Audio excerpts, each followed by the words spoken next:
Not only agriculture sector, even corporate సెక్టర్లో కూడా in the entire commercial banking హిస్టరీలోనే ఒకటేసారి 31,000 కోట్ల రూపాయలు మీరు లెండ్ చేసిన అమౌంట్ రికవరీ కావటం అంటే, కలెక్షన్ కావటం అంటే it is an historical event.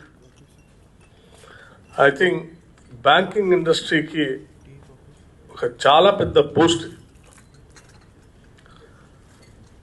ఈ 31,000 కోట్ల రూపాయలు మీరు వసూలు చేసుకోవాలంటే 40 లక్షల అకౌంట్ హోల్డర్స్